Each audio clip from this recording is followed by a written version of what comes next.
So yes, my name is Merlin. I'm a developmental biologist.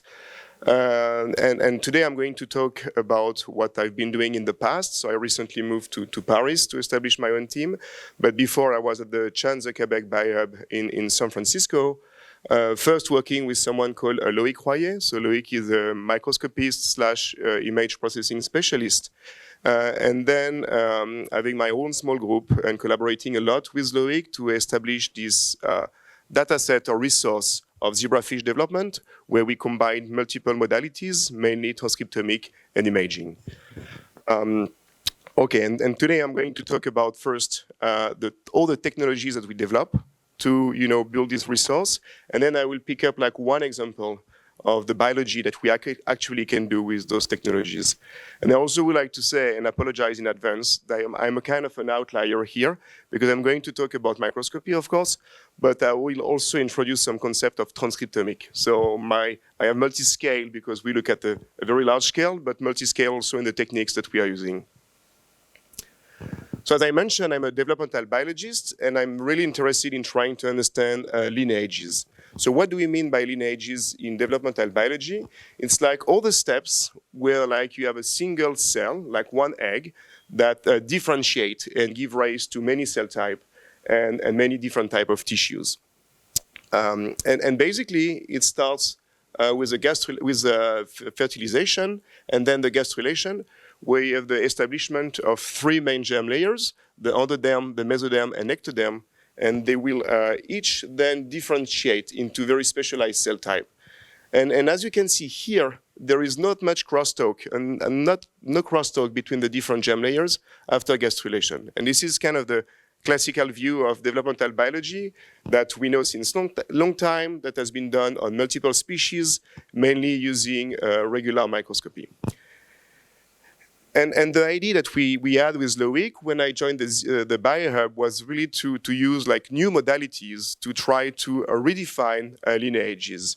So particularly like leverage on light sheet microscopy. So we are building like custom light sheet microscope where you can get these very nice videos of developing embryos. So here we see like a zebrafish embryo rotating.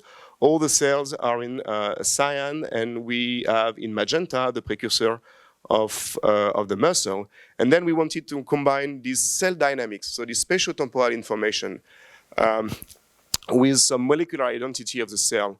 And this, you can have it using some relatively new techniques, but that are widely adopted by the community now, single cell sequencing. So it's basically a way to extract for each cell in your organism the RNA that contains these cells. Okay, so as I mentioned before, we use a zebrafish embryo because for this type of study we have they have a lot of advantages.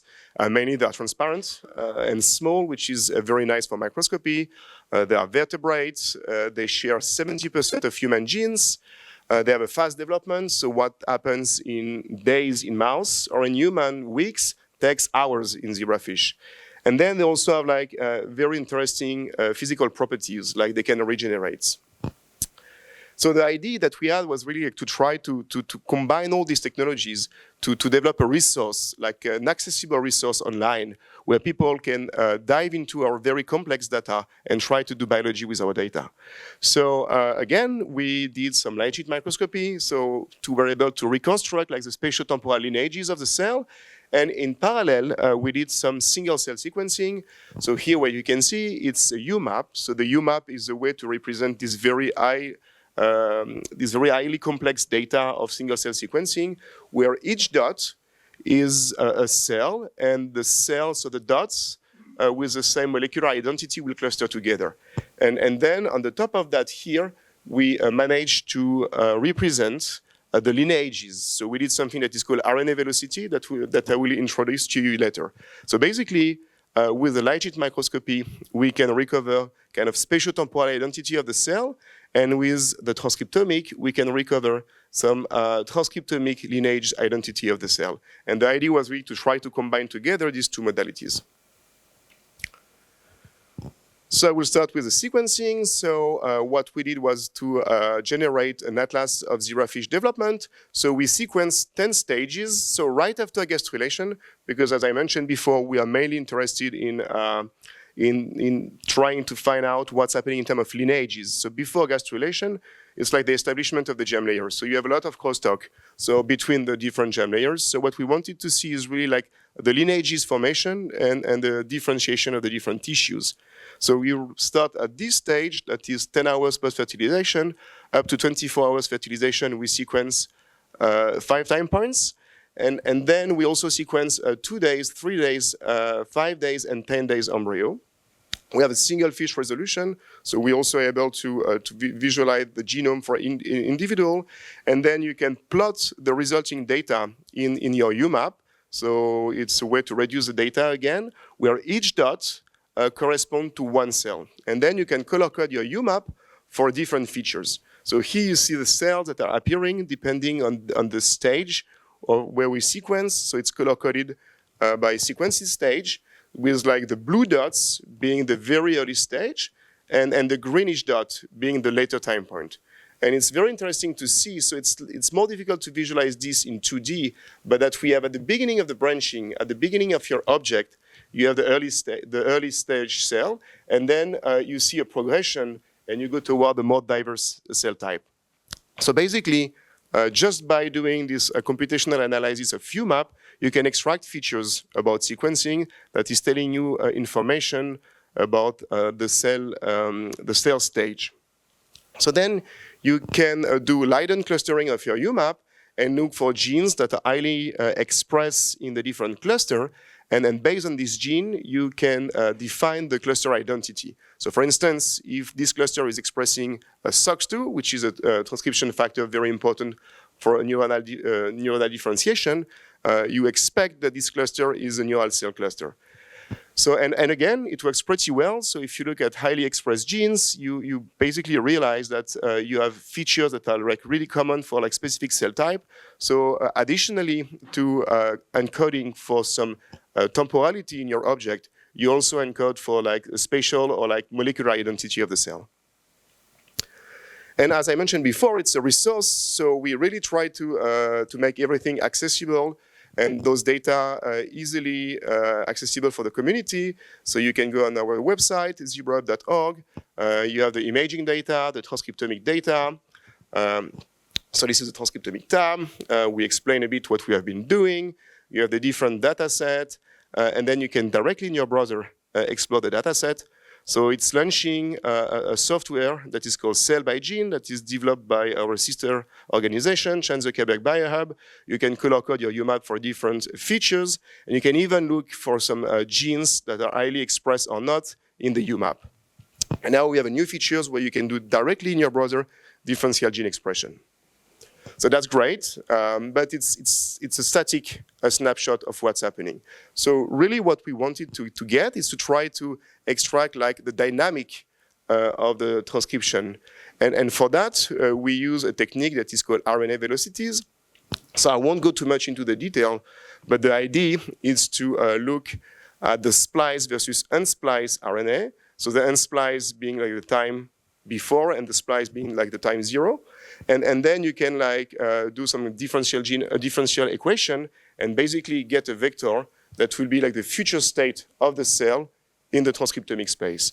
And you usually represent those velocities by those arrow on your UMAP. And basically the arrow is telling you the difference in the transcriptomic space, again, where the cell is supposed to go after, depending on its gene expression, based on the spliced versus unspliced RNA. So if you take, for instance, this cell, the future identity of the cells will be probably somewhere here.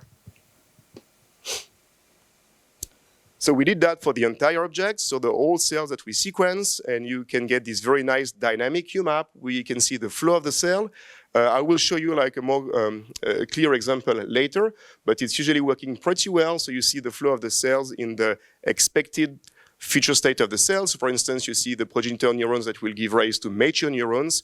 Or like for the axial mesoderm, you see really the differentiation from like presemitic mesoderm to somite. But again, then we really wanted to combine this modality with imaging. So, and for that, with my colleague Bing Yang, we developed a microscope that we call Dashi, that stands for a large and fine, because it's an oblique light sheet microscope.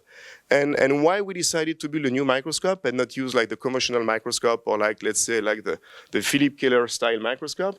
It's because it's very hard to mount a zebrafish in those microscopes. So we wanted to have like a way to mount the zebrafish flats and then to be able to capture the extension of the fish. So how Dashi works, oops, sorry, too much animation. So it's an oblique light sheet microscope. So the square here is like the object that you're imaging. The stage is moving, the light sheet is not moving, the stage is moving. We have two light sheets. Here I only represent one.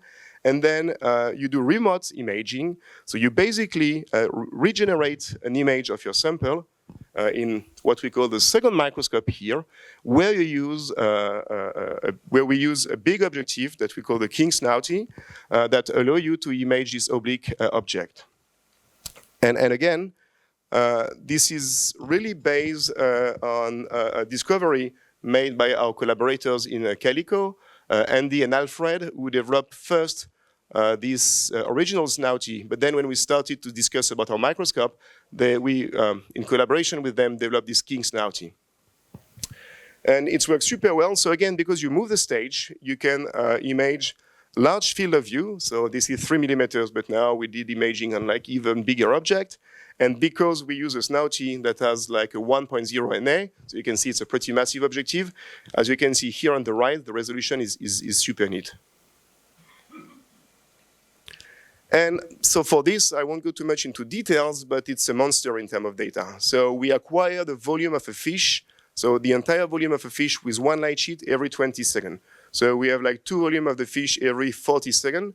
So it's usually generating like around between 20 and 30 terabytes of data with a single channel.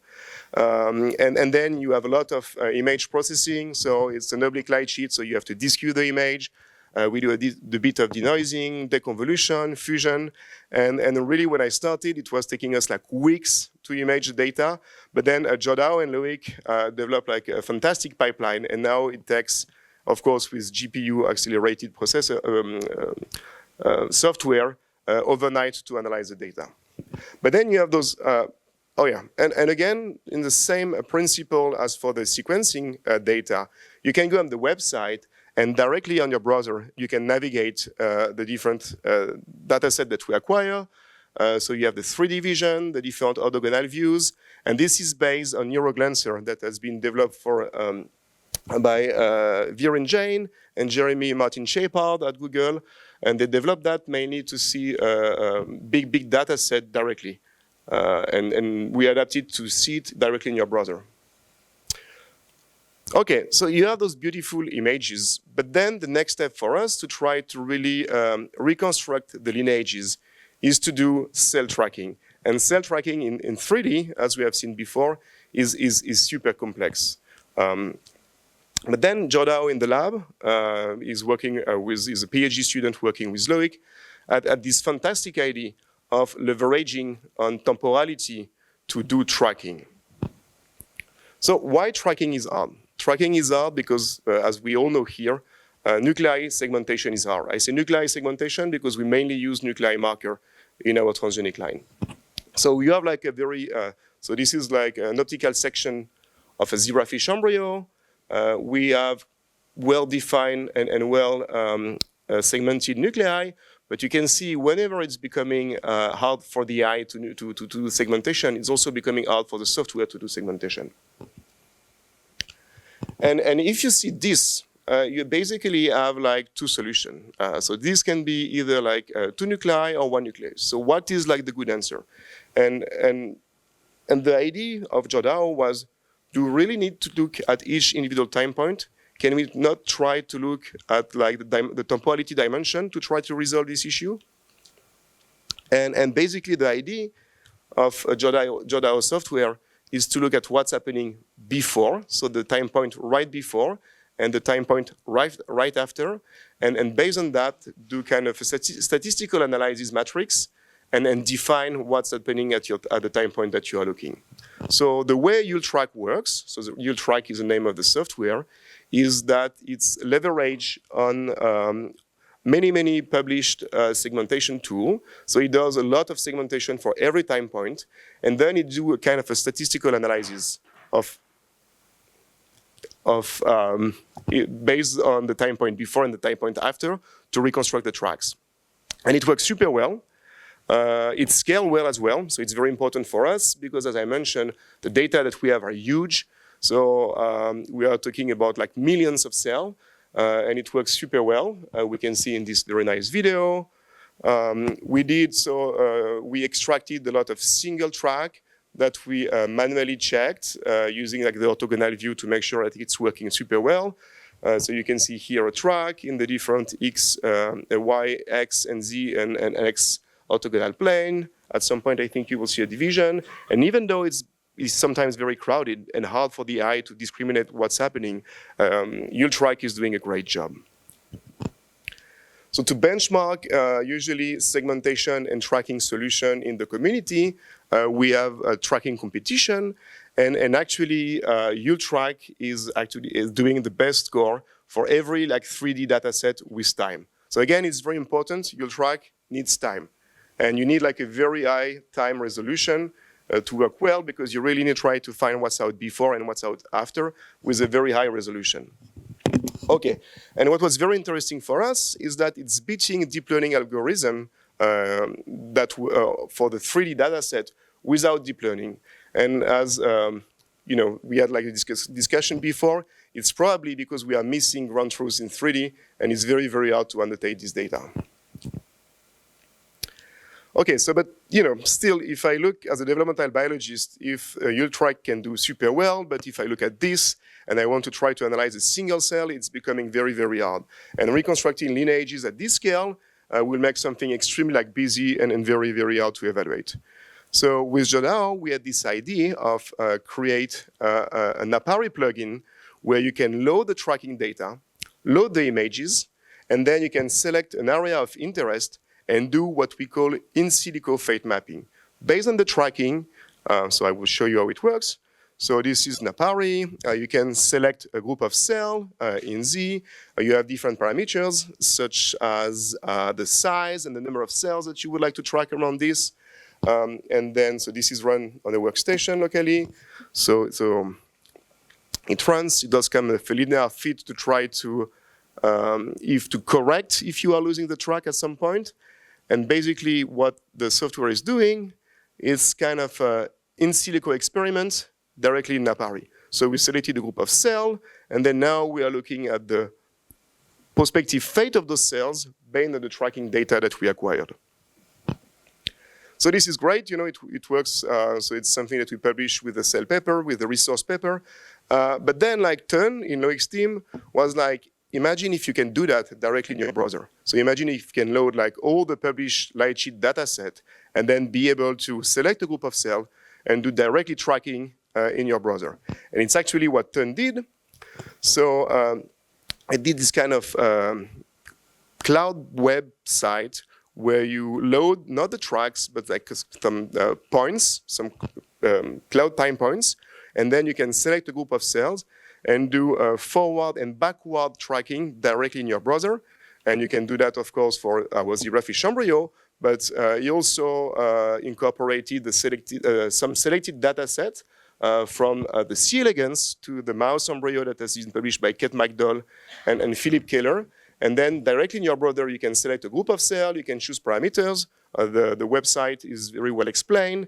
And then you can do directly in your browser some, let's say, in silico tracking, so virtual experiment.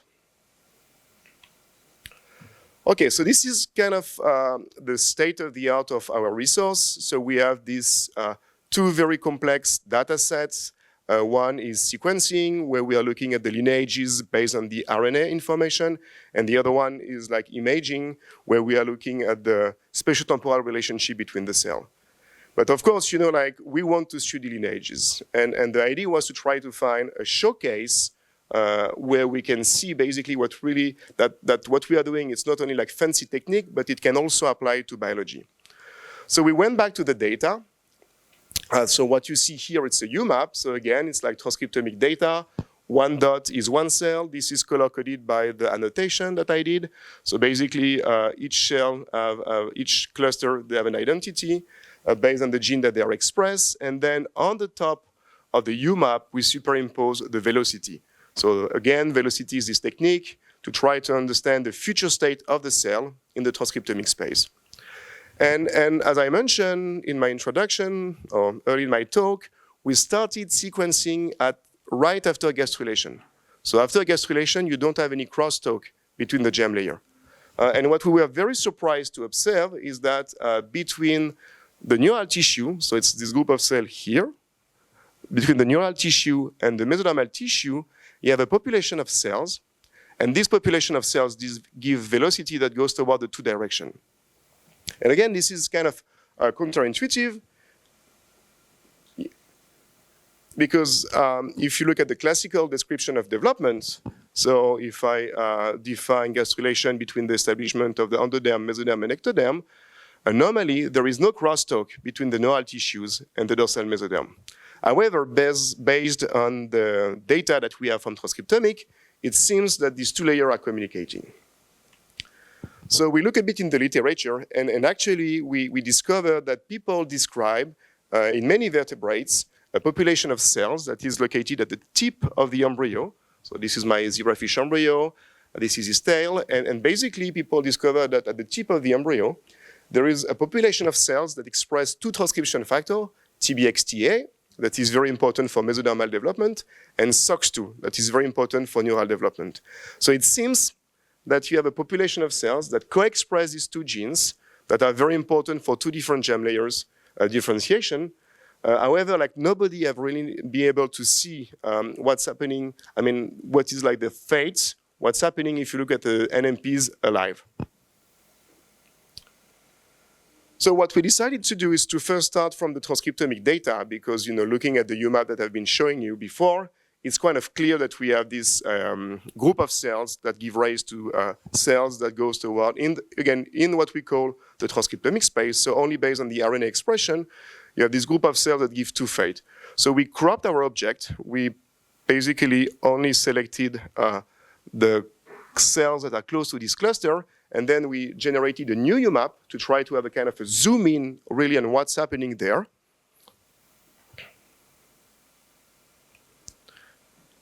And it's this UMAP that you can see here. So the population, so this group of cells called the NMPs for neuromesodermal progenitors are located right here in the middle. And you can see the flow of cell going toward the two tissues, to the neural tube, but also toward the mesodermal tissue. So based on the transcriptomic, it seems that we really have a population of cells that can be bifated right after gastrulation. And this is incorporating all the time points. So we are not looking at we are looking at the global dynamics. As I mentioned before, we sequence from 10 hours to 24 hours. So what's happening if we really look at individual UMAP? So if you look at each individual time point. So if we look at the early time point, and again, we focus on those NMPs cluster and the surrounding cluster, what we can see is that the NMP give rise to cells that integrate the neural tissue, but also the mesoderm. It's similar 2 hours later at 5 somites. So we again have a large population of NMPs with a vector of velocities going toward the two tissues. Same 2 hours later. However, at around like 16 hours post-fertilization, we see that the NMPs now, they're only attached to the mesodermal tissue, and they seems to only give rise in the transcriptomic space to mesodermal tissue. And we observe a similar situation at 20 hours, and same situation at 24 hours. So we quantify this, and basically the idea is that early on, we have, so the NMPs are in the middle, so we are quantifying the vector based on the velocity, and early on what we see is that the NMP can give rise to this bimodal distribution. It's not so clear at 5 somites, but it's probably because of sequencing issue, but it's quite clear at 10 somites. But then you have this kind of separation, like this kind of differentiation of the NMPs, where they can only give rise to mesodermal tissue. Again, this is mainly based on the transcriptomic space. This is not imaging. we are looking at transcript, we are looking at RNA, and then based on this RNA, we are making computational analysis that give us this result. And then the idea for us was to try to see whether we can validate this with imaging. So for us, the first of use experiment was to use the in silico software, so the in silico plugin that we developed for NAPARI, to do early photoconversion of the NMP territory, what we call in silico photoconversion, and late photoconversion of this territory. So right now we are looking at only at the tip. It's a crop embryo. We're only looking at the tip of the embryo. The yellow area at the beginning was the cell that we photoconverted to do this in silico fate mapping. On the right, it's an early experiment, so we did it like right after gastrulation. And on the left, sorry, and on the right, it's we did the in silico photoconversion later on during development. So then you can see, you can follow the tracks of the cell that are coming from the selected region of interest at the beginning, and then you can see where those tracks are going and quantify this. And when we are doing quantification, it's quite obvious that when you do this photoconversion early on in development, you will see progeny of your region of interest in the neural tube, but also here in this bag-shaped-like structure that are the somite and are basically part of the mesodermal development.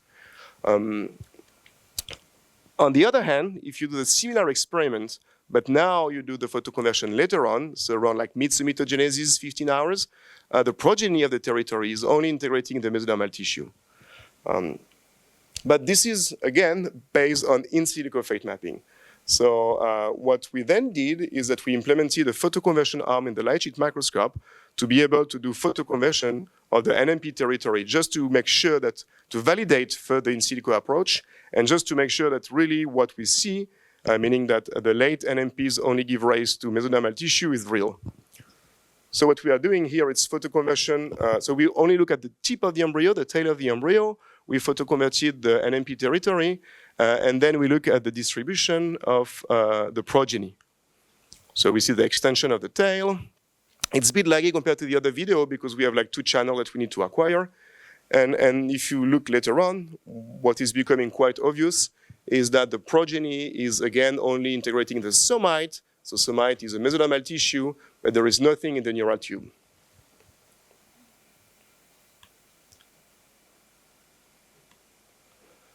And then, of course, you have one reviewer who is asking for more.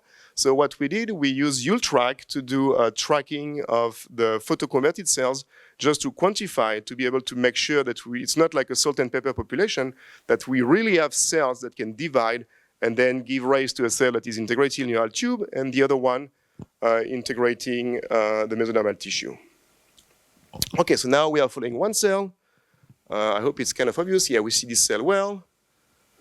Hope you have seen the cell division right now. And then if you continue the movie, we can also, again, it's looking at the tip of the embryo, so it's a rotating movie, so it's very hard to see where the cell is going. But then we can do optical sectioning to make sure that the cell is integrating the appropriate territory.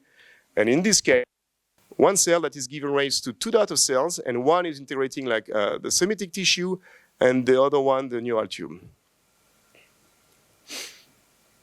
So basically, so we created this resource that is transcriptomic plus sequencing, and everything is available.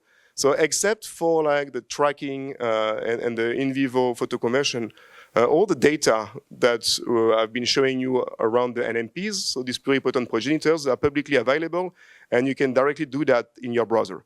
And basically, we were able to find a population of cells that has been characterized as neuromesodermal progenitors, so being able to give rise to 2 types of tissue after gastrulation.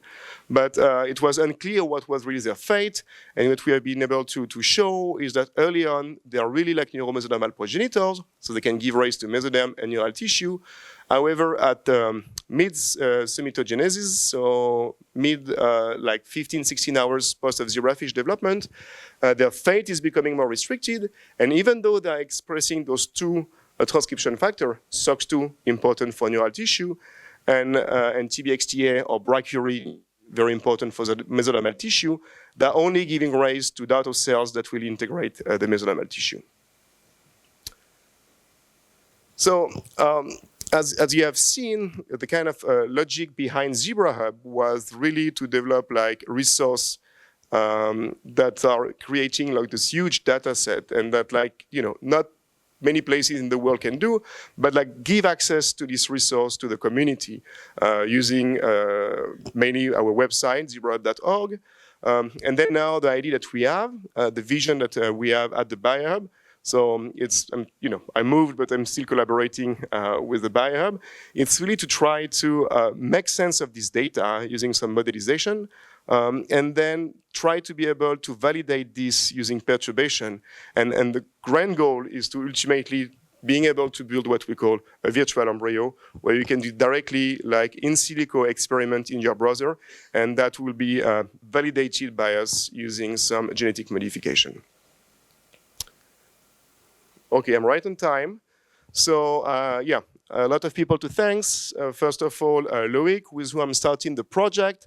It was fantastic to work with Loic. He's always looking for some people, so you should check at the Bayer website. Shruti, who works in my team, who done most of the transcriptomic experiment. Jodao, who developed Ultrack. Sarah, who did the velocity. Youngjun, who did the multiomic and helped a lot for the transcriptomic analysis. Like Alejandro, our collaborators. So Olivier Pourquier, who really helped us to make sense of the NMP data.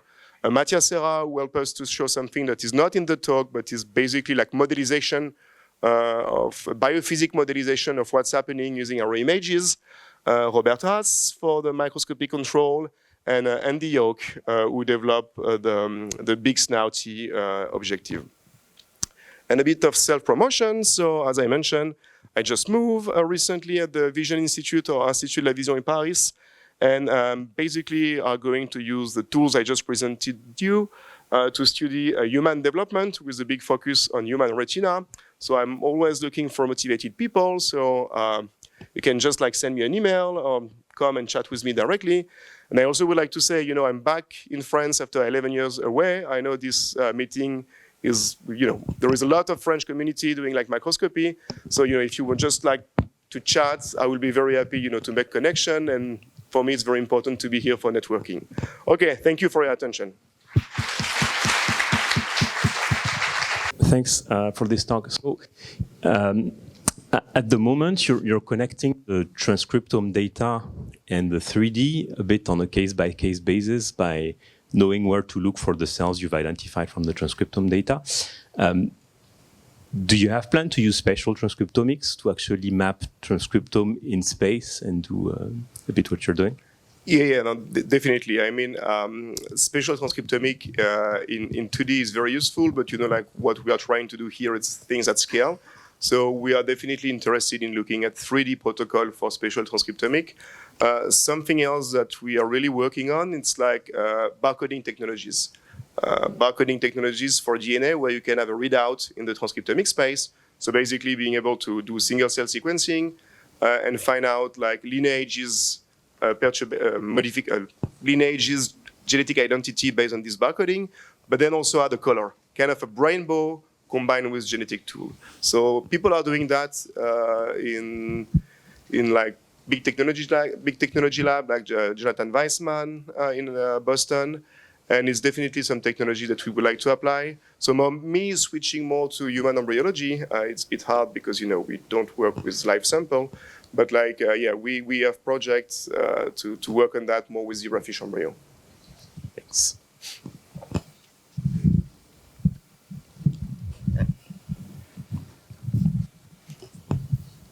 Thank you very much for the very nice images, movies, and data.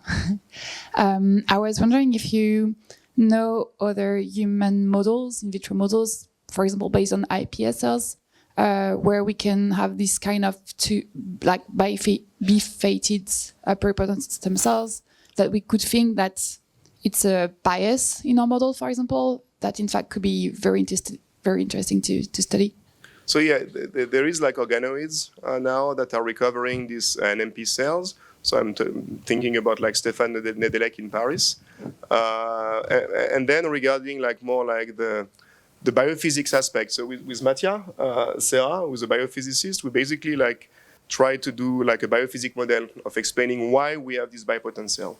And actually, it's probably because, as you can see on some videos, the tail bud, so the entire part of the fish that is extending, and it's similar in the chicken, similar in the mouse. It's a very dynamic area with, at some point, you have a lot of like super close territory. So you need some buffer. You need some cells that are giving buffer. So having like a determined fate, if you do like a toy model where you assign like a specific fate to the cell, it will not work. So you need like this kind of plasticity to buffer the system that is moving a lot.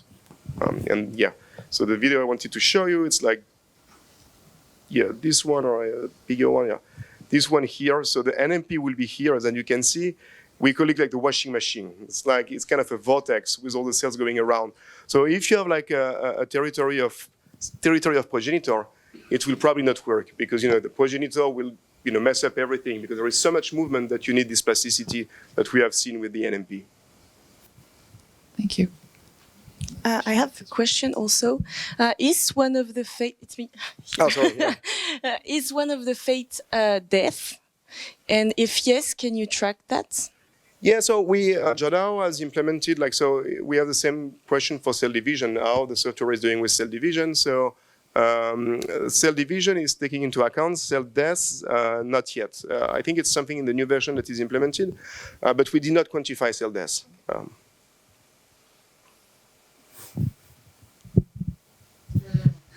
And yeah, another question about the potential applications of having this very plastic cell behavior. Do you know any applications related to regenerative medicine, for example, when it would be beneficial to have this kind of cells that could go to one or the other lineages? Yeah, so we deep dive, obviously, into the transcriptomic data set to try to find like genes that are highly expressed and that will explain this. And we also, it's something I did not talk here today, but we have like a multi-omic atlas, now on bioarchives, where we combine ATAC-seq and RNA-seq. But it's an imaging session, so I did not want to bring too much transcriptomic. And basically, what we see is that like there is very important factor, the Yamanaka factor, like OCT4, that are highly expressed in the early NMPs. And of course, this is potentially the way to, but like it's something that is well known. Like if you put OCT4 in stem cells, you will divide your stem cells into neurons. So what we have, it's not something that could help in terms of regenerative medicine, but that can be explained by what we know about iPS cell. Okay, well, I still have one question here. How far can you go in the development? Whether it's because of the size of the data or because of the transparization that may be needed for a later stage of development? So like the fact that they get pigments is definitely like something that is, not helping for development, but for imaging. But now we have like transgenic line that have no pigments, so this is fine. Another issue is mainly like the size of the data. It's like huge, so we have like movie days that are like 50 terabytes, 60 terabytes of data. So this is issue one. And then also like the mounting is a big issue because even like capturing the tail, so we spend a lot of time to optimize the protocol for fish mounting because the tail extension is a very hard process to capture. And it's also why we developed this microscope because it was almost impossible to see that using the conventional light sheet microscope where you suspend your fish in an FEP tube. So yeah, I will say now we are trying to push later on the development, but like, yeah, it's hard and depending on mounting. So we are actually working on a lot of microfluidic device to help us with that. Okay, well, I have still one. There's one behind also. I think so, no? I did.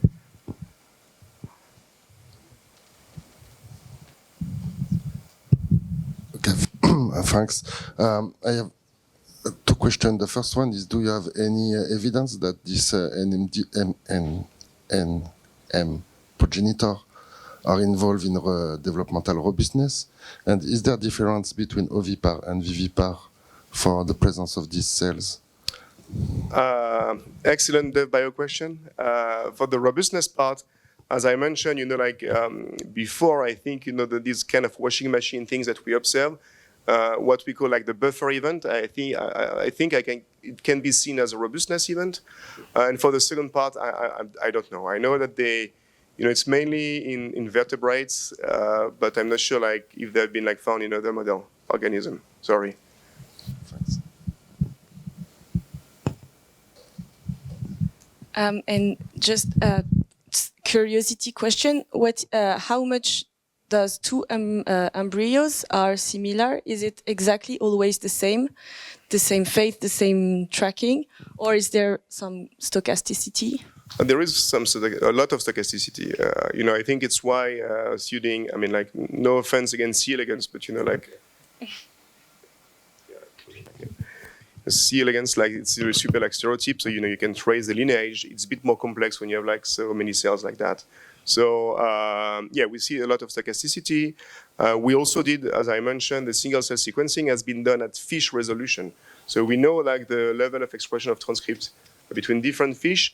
And surprisingly, it's not that different, meaning that like in terms of RNA expression, the development is relatively robust.